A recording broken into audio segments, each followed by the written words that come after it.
All right, joining me now here on the Matthew Filipovich Show is Laura Newland. Laura is a writer and the author of the new book, Chasing Zeros, The Rise of Student Debt, The Fall of the College Idea, and One Overachiever's Misguided Pursuit of Success, which you can find at lauranewland.com. You can also follow her on Twitter at Laura J. Newland. Laura, thank you so much for being on the show. Thank you for having me.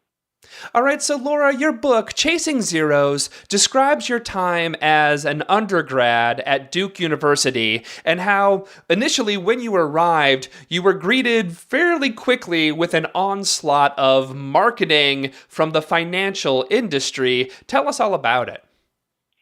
Yeah, so I arrived at Duke University as a freshman in 2006. And I would have to say that the recruiting campaigns by Wall Street's investment banks was probably the side of college life that I was least prepared for.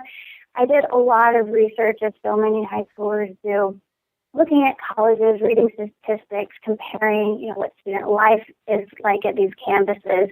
And never did I come across anything about how more students at many of these schools end up at Wall Street than anywhere else, or how much pressure I would feel from my peers and also from these recruiters themselves to go to Wall Street.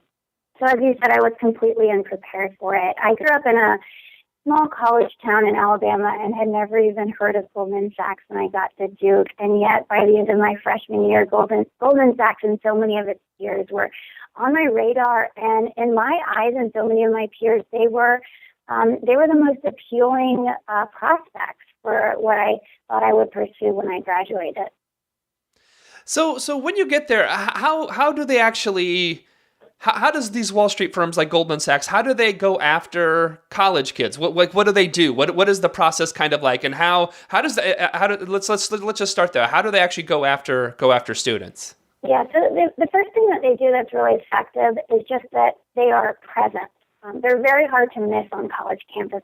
If you're a student there, you're going to encounter a banker or be invited to so many events that probably at some point you're just going to say, hey, why don't I just check this thing out? And once you check it out, their pitch is so appealing that it's hard to say no. So one of the things that they do is, as I said, they host events. So they're going to be hosting fancy dinners. They're going to be hosting breakfast. They're going to host panels on career opportunities. They're going to come to your classes and speak. And they're going to host information sessions at the fancy hotel that's right off of Duke's campus, for example. And they're going to offer internships as well. And one of the things that you're always going to be looking for when you're at one of these competitive campuses is you're looking for a promising summer opportunity.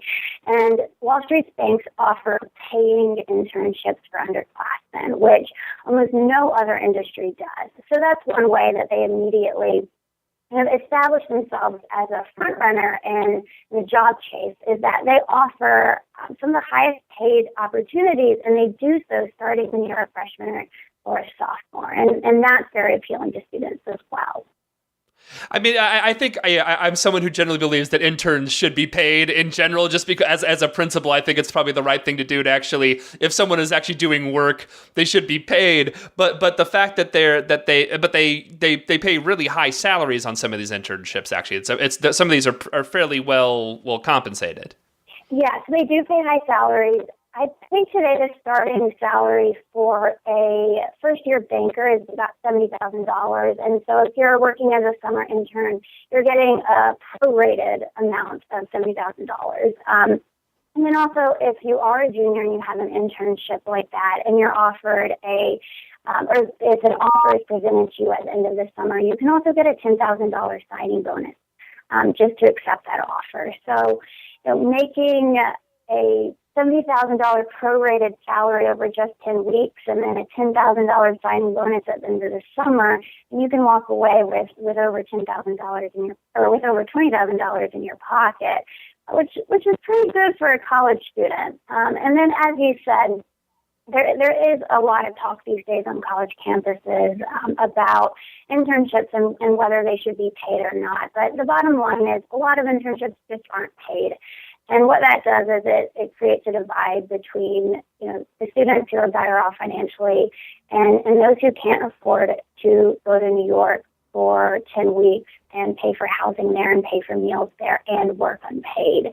Some families are able to afford that, and mine could not. So what that did is it put pressure on me to find a paying opportunity. If I did not, then my resume would suffer, and that would hurt my prospects later on. And if I did, I would be better off, and Wall Street was one of the industries that did offer that. So that's where I set my sights.